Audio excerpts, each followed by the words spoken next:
네, 우리 어린이들 다 모여주세요. 네.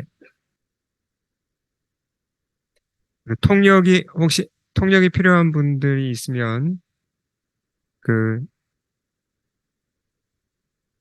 통역이 필요한 친구가 혹시 없나 있으면은 네, 어, 통역팀이 준비가 되어 있을 겁니다.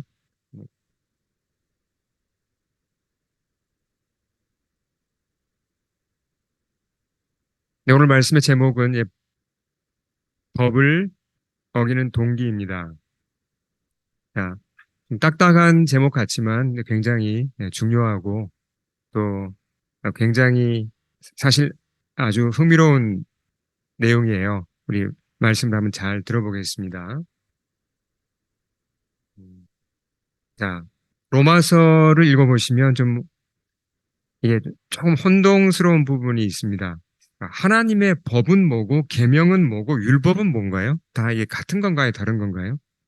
하나님의 법, 율법, 계명 이게 사실은 다 같은 걸 얘기합니다. 예, 약간의 차이가 있을 수도 있습니다. 그러나 크게 볼 때는 다 같은 얘기를 하는 거죠. 예.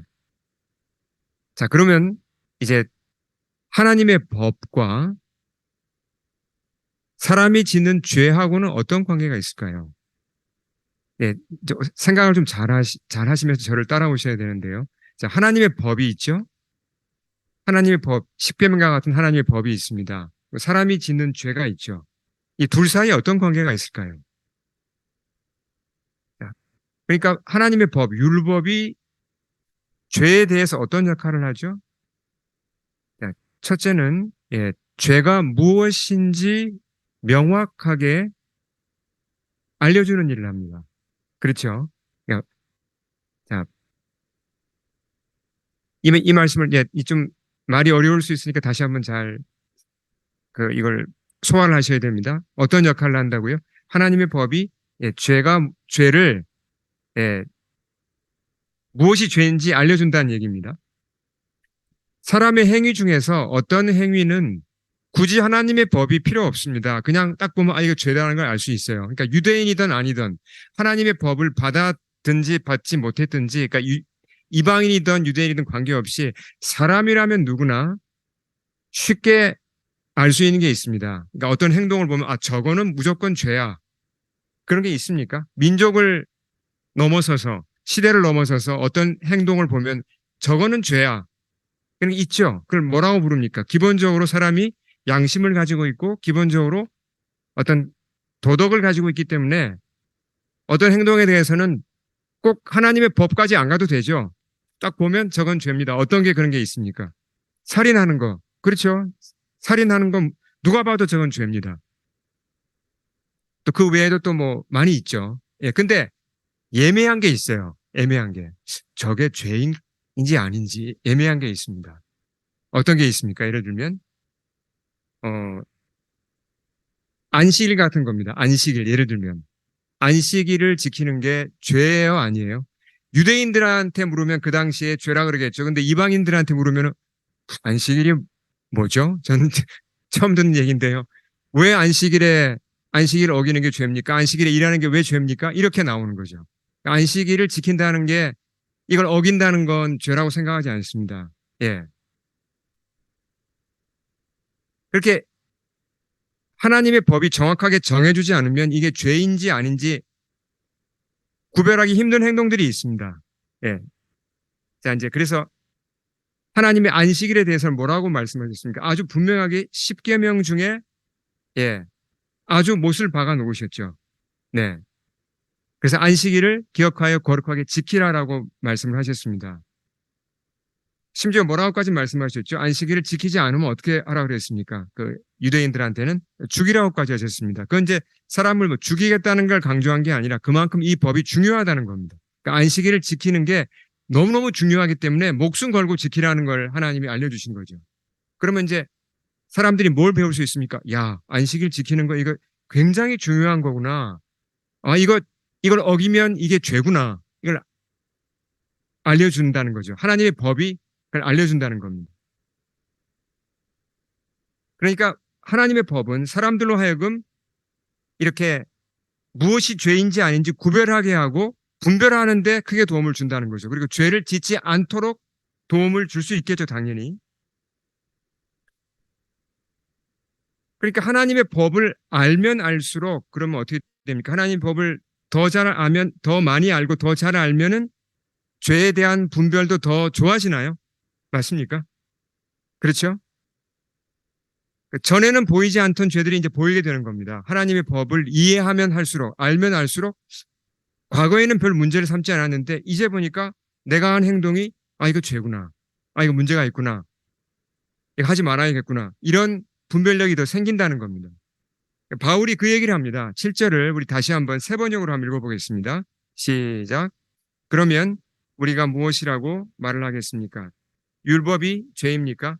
그럴 수 없습니다. 그러나 율법에 비추어 보지 않았다면 나는 죄가 무엇인지 알지 못하였을 것입니다. 율법에 탐내지 말아라 하지 않았다면 나는 탐심이 무엇인지를 알지 못하였을 것입니다. 자, 바울이 한 말 잘 보십시오. 뭐라 그랬죠?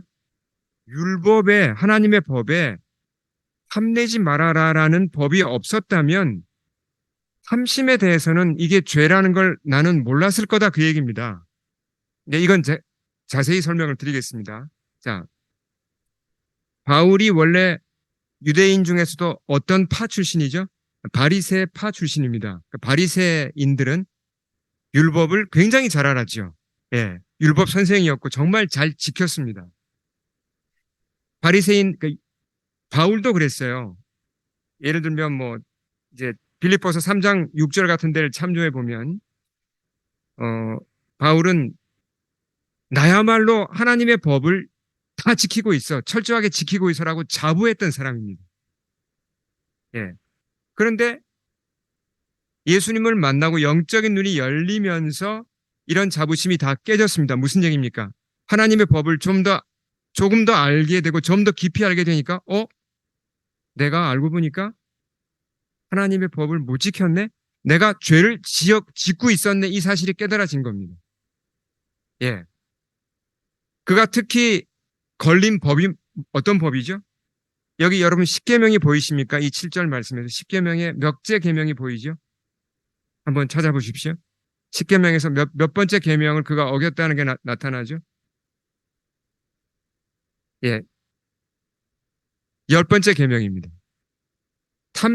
탐내지 말라 하는 것을 그가 잘 못 지켰다는 거죠. 십계명의 10번째 계명 출애굽기에 나와 있죠? 우리 같이 한번 크게 읽겠습니다. 시작. 내 이웃의 집을 탐내지 말라. 내 이웃의 아내나 그의 남종이나 그의 여종이나 그의 소나 그의 낙이나 물은 내 이웃의 소유를 탐내지 말라. 자, 10번째 계명을 이렇게 보시면 이게 앞에 1번부터 9번까지 계명과 차이가 있나요? 십계명을 우리 다 알고 있습니다. 그렇죠? 첫째와 둘째가 어떤 계명이죠? 무엇에 관한 계명이죠? 우상을 섬기지 말라는 거. 세 번째도 하나님의 이름을 망령되이 일컫지 말라는 하나님께 대한 명령이고, 네 번째는 안식일이고, 그 다음부터는 뭐죠? 사람에게 관한 계명이죠. 부모를 공경하고, 예, 살인하지 말라, 가늠하지 말라, 이렇게 거짓 증거하지 말라 쭉 나오잖아요. 근데 이 1부터 9번까지 계명하고 마지막 지금 여기 써 있는 10번째 계명하고 차이가 하나 있습니다. 뭘까요, 이게? 다른 점이 있어요. 예. 십계명도 참, 예, 볼 게 많습니다. 자, 보세요. 1번에서 9번까지는, 예를 들어서, 살인하지 말라, 간음하지 말라는 행동으로 드러나는 죄입니까? 아닙니까? 도둑질하지 말라는 행동으로 드러나는 죄입니까? 아닙니까? 예, 마음에도 죄가 있지만 행동으로 드러납니다, 죄가. 도둑질, 그렇잖아요. 간음이나, 그렇죠? 살인이나 행동으로 드러나는 겁니다. 그러니까 바리새인들이 이렇게 생각한 거죠. 아, 십계명 나 지켰어. 나 살인 안 했어. 간음 안 했어. 도둑질 안 했어. 행동을 하지 않았으면 자기는 그 법을 지켰다고 생각한 거예요. 그렇죠? 바울도 그렇게 생각한 겁니다. 1번에서 9번은 행동을 하지 않으면 그 법을 지킨 걸로 착각할 수가 있어요. 근데 마지막 10번째 계명은 뭐죠? 행동이 따릅니까? 안 따릅니까? 그러니까 행동이 꼭 필요한 죄인가요? 아닌가요? 이게. 행동 안 해도 죄라 그랬습니다. 어떻게 하기만 해도요? 탐심을 품기만 해도. 내 마음에 탐심을 가지면 그 죄를 범한 겁니다. 네. 바울이 여기서 눈이 번쩍 뜨여진 거예요.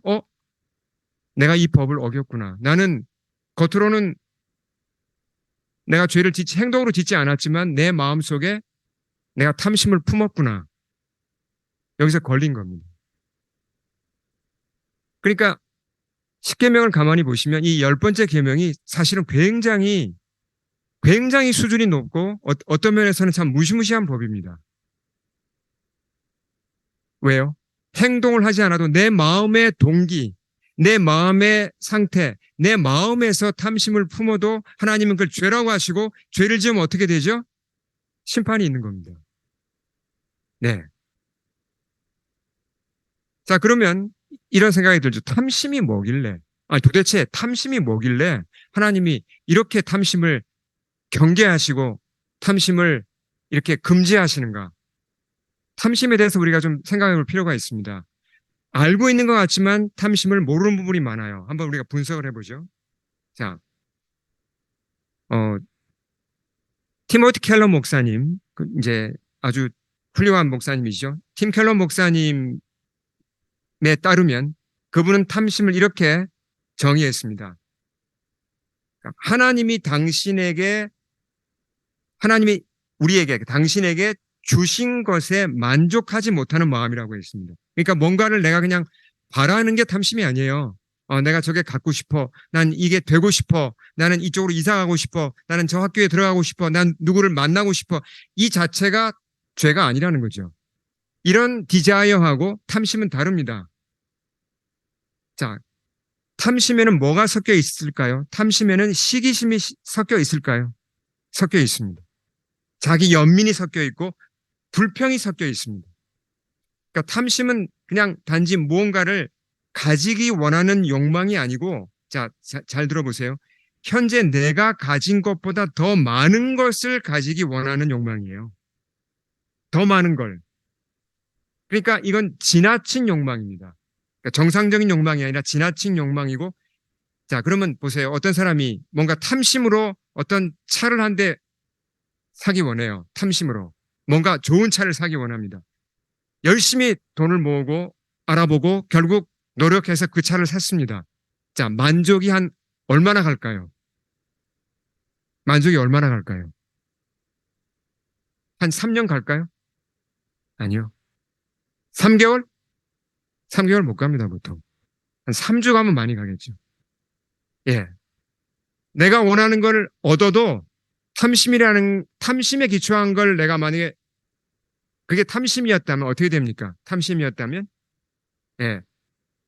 허해져요, 마음이. 얻었는데 마음이 허해지고 이제 다른 차를 또 찾습니다.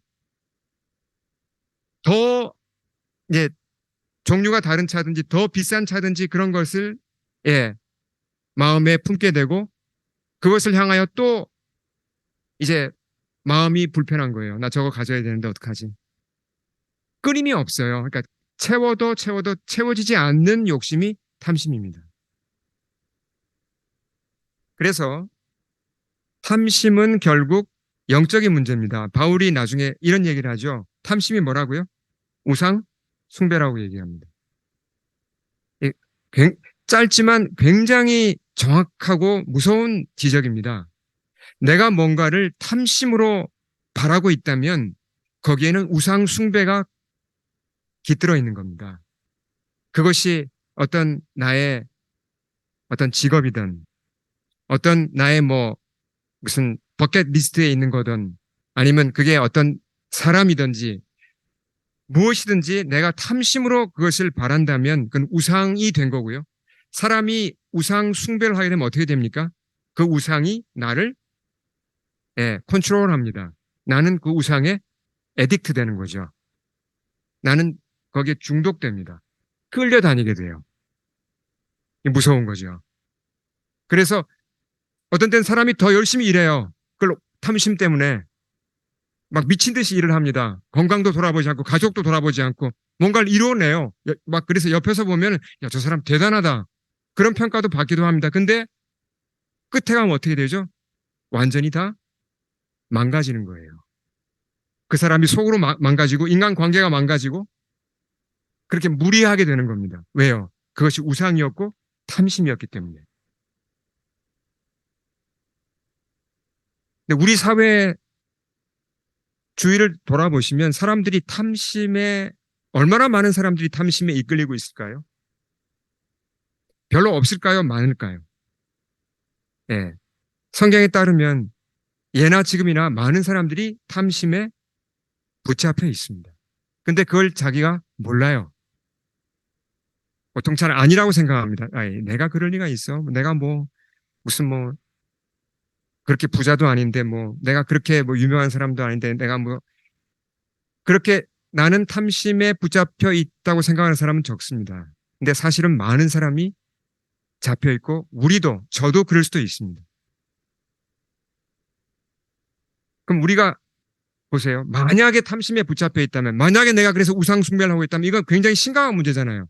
어떻게 이걸 분별해내고 분별해내어야 내가 거기서 벗어날 수 있잖아요.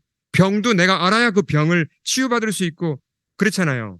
나을 수 있잖아요. 내가 탐심에 붙잡혀 있는지 어떻게 합니까? 그 도구가 뭐라는 거죠? 바로 하나님의 법이라는 겁니다.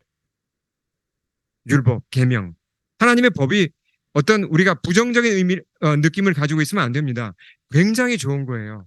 하나님의 법이 내 속에 있는 탐심을 진단해주고 드러내어주는 역할을 한다는 겁니다. 그런 의미에서 굉장히 중요한 거예요. 예. 그래서 우리가 성경을 보시면 여러분 성경을 보시면 구약 성경이 두껍습니까? 신약이 두껍습니까? 구약 성경이 훨씬 두껍습니다. 그렇잖아요. 근데 보통 여러분 솔직하게 구약 성경이 더 마음에 끌리십니까? 신약이 더 끌리십니까? 대부분 신약이 더 끌린다고 그러십니다. 근데 하나님은 우리에게 더 두꺼운 구약 성경을 주셨습니다. 구약 성경의 많은 부분이 뭐죠? 하나님의 법이에요. 그리고 법을 지키는 것과 못 지키는 얘기를 계속 다루고 있습니다. 그 이유가 있어요. 그만큼 중요하다는 얘기입니다. 이거 구약 성경을 우리가 함부로 생각하면 안 되죠. 그만큼 하나님의 법을 통해서 우리가 자신을 진단하고 돌아보고 분별해서 아, 알고 보니까 내가 탐심을 가지고 있었네. 내 속에 우상이 있었네. 아이, 큰일 났다. 빨리 이거 대책을 세워야지. 씻어내야지. 잘라내야지. 이렇게 하는 것이 우리 신앙생활에 굉장히 중요한 부분이라는 얘기입니다. 네. 자, 탐심 얘기가 나왔기 때문에 제가 하나 예를 들겠습니다. 우리 밴덤역 옆에 무슨 병원이 있죠? 가장 큰 병원 이름이 뭔가요? 기억나세요? 네, 글렌 사이트라고 부르죠. 글렌 사이트. 그 병원이 본래 이름은 맥길 대학병원입니다. 그 MUHC라고. 그래서 아직 완공된 지가 10년까지는 안 됐죠. 이제 최근에 만들어졌고 캐나다 전체에서는 이제 대학병원 중에 가장 큽니다. 그리고 최신 시설을 갖춘 굉장히 좋은 병원이에요. 네, 여러분 이제 제가 하나 이제 그냥 참고로 말씀드리는 것은 글렌 사이트를 가실 때마다 이제 뭐 가실 일이 가끔 있잖아요. 탐심을 기억할 수 있는 이 기회를 줍니다, 우리에게. 자, 글렌 사이트 병원에 가실 때마다 탐심이 무섭다는 것을 알려줍니다. 자, 왜 그런지 제가 설명을 드리죠. 어, 이 병원의 역사인데요. 어, 글렌 사이트를 지을 당시 병원 CEO가 있습니다. 예, 아서 포터라는 분인데요. 이제 박사죠. 이제 의사입니다. 의사인데 이분이 특별하게 병원 그 경영, 병원의 그 어드미니스트레이션이랑 그런 것을 전공을 또 해가지고 병원 경영 전문가입니다. 그래서 맥길 대학이 이제 이 글렌 사이트를 지어야 되니까 큰 프로젝트잖아요. 전문가를 발탁에 데리고 온 겁니다. 예, 그분이 이제 이 닥터 포터죠. 그래서 2004년에 이제 맥일 대학병원의 CEO로 이 포터 박사가 그렇게 이제 자기 임기를 시작했습니다. 외적으로 보기에 이 사람이 성공한 의사죠. 예.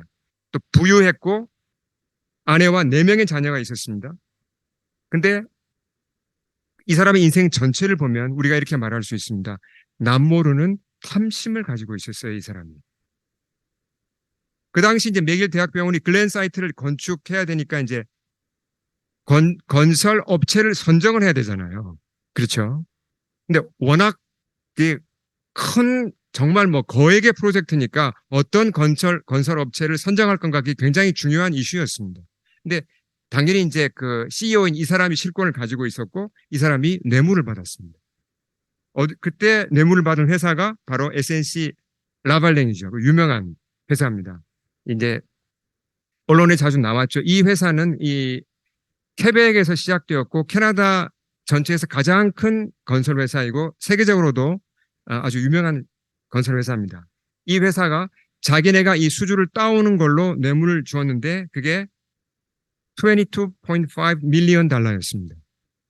예. 액수가 대강 짐작이 되시나요? 한국 돈으로는 제가 잘 그냥 대강 한 어쨌든 2,300만 달러 정도 되죠. 예. 근데 이 정도의 뇌물을 받으면 이게 발각이 안 되겠습니까? 어떻게 생각하세요? 여러분은 이 정도의 뇌물을 받을 담력이 되세요? 예. 누가 준다 그럼 받으시겠습니까? 뇌물을? 발각되면 감옥 가야 되는데.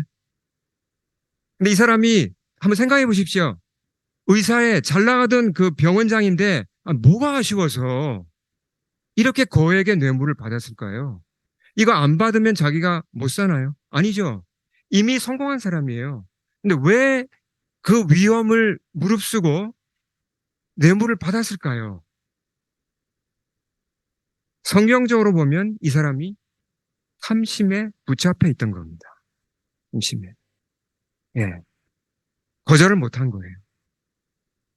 이 사람이 그래서 나중에 이제 병원장은 그만두고 도피 비슷하게 저쪽 파나마 쪽으로 있던 중에 발각이 됐어요. 결국 죄가. 예. 그래가지고 인터폴에 의해서 체포가 되고 감옥에 들락거리고 하던 사이에 또 암에 걸렸어요.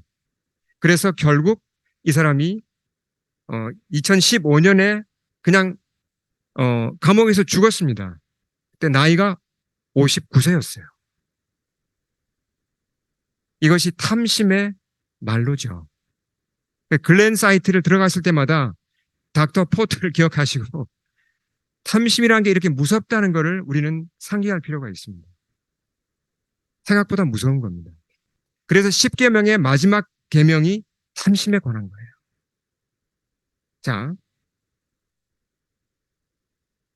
다시 이 주제로 돌아가겠습니다. 자, 하나님의 법, 율법의 역할이 뭐라고 그랬죠? 율법의 역할이 죄가 뭔지 알려주는 겁니다. 그렇죠? 죄를 잘 죄가 뭔지를 밝혀주는 거고, 그러니까 죄가 뭔지 알게 되면 우리가 죄를 좀 안 지을 수 있겠죠. 그런 역할을 하는데 참 아이러니컬하게도 율법이 그 반대 역할도 합니다. 무슨 얘기냐면 율법이 오히려 사람으로 하여금 죄를 더 짓게도 한다는 얘기예요.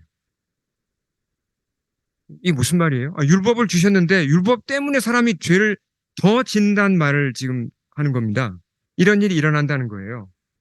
자, 바울이 그 얘기를 합니다. 자, 8절 우리 같이 한번 읽어볼까요? 8절 시작. 기회를 타서 계명으로 말미암아 내 속에서 온갖 탐심을 이루었나니 이는 율법이 없으면 죄가 죽은 것입니다. 자, 이게 이제 의인법을 썼습니다. 그래서 약간 표현이 좀 잘 감안해서 보셔야 되는데 자, 죄가 어떻게 했다 그랬죠? 계명으로 말미암아 내 속에서 온갖 탐심을 이루었다고 표현했습니다. 이걸 쉽게 표현하면 계명 때문에 오히려 내 속에 탐심이 더 일어났다는 얘기예요. 계명 때문에 내가 탐심의 죄를 더 많이 범했다는 얘기예요. 근데 좀 이상하죠. 어떻게 이게 가능할까? 근데 바울은 계속 그 얘기를 합니다. 9절에도 볼까요? 같이 읽어보겠습니다. 시작. 전에 율법을 깨닫지 못했을 때에는 내가 살았더니 계명이 이름에 죄는 살아나고 나는 죽었도다. 자, 계명이 이르렀습니다. 계명이 주어졌습니다. 계명이 주어졌는데 오히려 죄가 살아났어요. 그러니까 죄를 더 지어요. 바울은 자기는 더 죽습니다. 죽는다는 건 죄에 끌려다니는 거예요. 계명이 맞으면 내가 죄에서 풀려나는 게 아니라 죄를 더 짓고 죄에게 더 끌려다닌다고 얘기를 합니다. 이런 일이 일어날 수 있을까요? 이런 일이 일어날 수 있습니다. 이 부분을 우리가 좀 더 잘 이해하는 게 필요합니다. 자, 그러니까 율법이 주어지면 뭘 하지 말라. 무엇을 하지 말라 그러면 사람들이 그걸 어떤 경우에는 더 합니다. 그걸. 왜 그럴까요? 엄마가 집에서 야, 너 이건 손대지 마. 손대지 마. 다른 건 손대도 이것만 손대지 마. 그럼 애들이 어떻게 하죠? 그것만 먼저 손대는 경우도 있죠. 그렇잖아요. 예. 비슷한 심리예요. 그게. 어떤 법이 주어지면 사람 마음속에는 그 법을 어기고자 하는 좀 삐딱한 마음이, 삐딱한 심리가 발동을 합니다. 이해하실 거예요. 예. 근데 이 삐딱한 심리를 이해하는 게 중요합니다. 자, 성 어거스틴이 누군지 아시죠? 성 어거스틴. 이분의 이름은 이제 어거스틴 오브 히포라고도 부르고 또 라틴어로는 아우구스티누스라고도 부르는 이제 한 4세기경에 아주 정말 유명한 신학자죠. 이분의 그 유명한 책 고백록이 있습니다. 거기서 자기 경험을 기초로 이 삐딱한 마음을 설명을 해요. 삐딱한 마음이 뭐라고요? 그러니까 법이 주어지면 그 법을 더 어겨보고자 하는 그 삐딱한 마음을 설명을 합니다. 그가 자기 어렸을 때 이제 소년 시절의 경험을 얘기해요. 어거스틴이 소년 시절에 이제 북아프리카에 살았는데 잘 살았습니다. 근데 동네에 피어 트리, 그러니까 배나무가 한 그루 있었어요. 근데 배가 많이 열렸는데 그 배가 별로 맛있는 배는 아니었어요.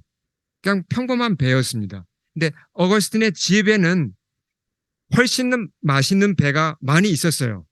그러니까 굳이 그 다른 사람의 배나무에 열린 배를 뭐 탐낼 필요가 없었습니다. 근데 어린 어거스틴의 마음에 저 배나무를 내가 저 배를 한번 먹어야겠다. 그러니까 훔쳐야겠다는 생각이 들었습니다. 그래서 친구들과 함께 작당을 해서 어느 날 밤에 가서 그 배를 훔친 거죠. 예, 그냥 한 광줄이 가득 훔쳤습니다. 근데 먹어보니까 별 맛은 없죠. 그러니까 맛만 보고 돼지에게 다 주었어요. 그러니까 훔치면 안 된다는 걸 알았는데 그 훔치지 말라는 법을 어긴 거죠. 그때 그때를 회상하면서 이렇게 고백을 합니다. 그가 고백한 것을 제가 한번 좀 풀어서 말씀드려 보겠습니다. 그의 고백입니다. 우리의 진짜 즐거움은 해서는 안 될 일을 하는 데 있었습니다. 훔친 배들을 던져버리면서 제가 맛본 것은 저 자신의 죄였고 저는 그것이 무척이나 즐거웠습니다. 무슨 얘기입니까? 훔치지 말라는 그 어떤 법을 깨는 것이 즐거웠다는 얘기입니다. 그러면서 어거스틴이 이제 이 부분을 잘 들으셔야 됩니다. 우리가 삐딱한 마음까지는 이해할 수 있어요. 근데 이 부분을 잘 들으셔야 됩니다. 어거스틴이 그래서 자기 경험을 기초로 이런 설명을 합니다. 모든 죄에는 더 깊은 동기가 있다는 거예요. 자, 소년 어거스틴이 배를 훔친 동기는 뭐죠? 왜 배를 훔쳤죠? 예, 들키면 혼날 수도 있잖아요. 들키면 감옥 갈 수도 있잖아요. 물론 뭐 배 훔친다고 감옥 가지는 않겠지만 어른들한테 맞을 수도 있죠. 근데 왜 그 일을 했죠? 재밌으니까. 법을 깨는 게 재밌으니까 한 거예요. 그냥 표면적인 동기였어요. 근데 어거스틴이 성인이 되고 크리스찬이 되어서 영적 눈이 열리면서 그 사건을 다시 돌아보니까 자기가 그 배를 훔친 그 행동 뒤에는 숨은 동기가 있었습니다.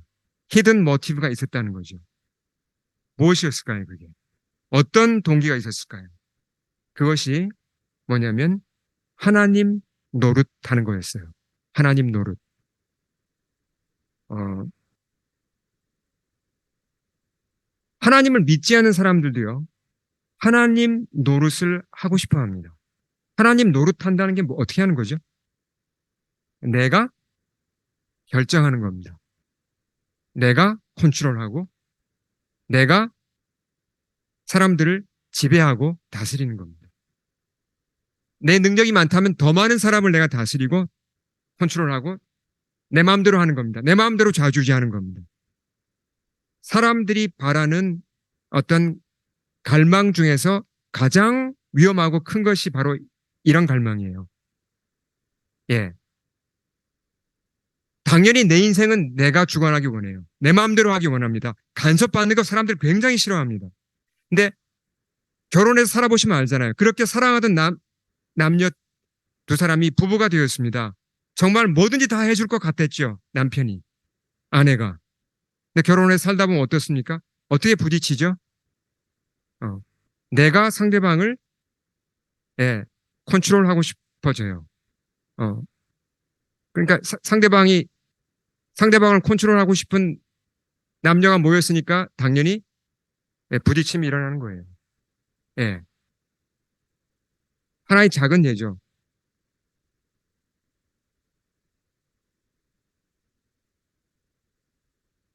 모든 사람은 하나님처럼 되려는 욕망을 가지고 있습니다. 이게 결국 하나님 노릇하고자 하는 욕망이죠. 어거스틴이 어렸지만 그 배를 훔친다는 것, 그러니까 그 법을 깨고 배를 훔친다는 것은 바로 숨은 동기가 하나님 노릇하는 거였어요. 예. 어떤 법의 지배를 받지 않고 내가 지배하고 내 마음대로 해보고 싶은 그 숨은 동기가 있다는 겁니다. 사실요, 모든 죄의 뿌리를 찾아보면 모든 죄는 다 여기로 연결됩니다. 하나님 노릇하는 것. 아무의 간섭도 받지 않고 내가 원하는 대로 내 기준대로 해보고 싶은 그런 욕망과 연결된다는 거죠. 사실 이 욕망이 하나님 노릇하고자 하는 욕망이 사실은 인류가 타락한 근본 원인이고 지금도 우리 현대사회 인류가 가진 모든 문제의 뿌리입니다.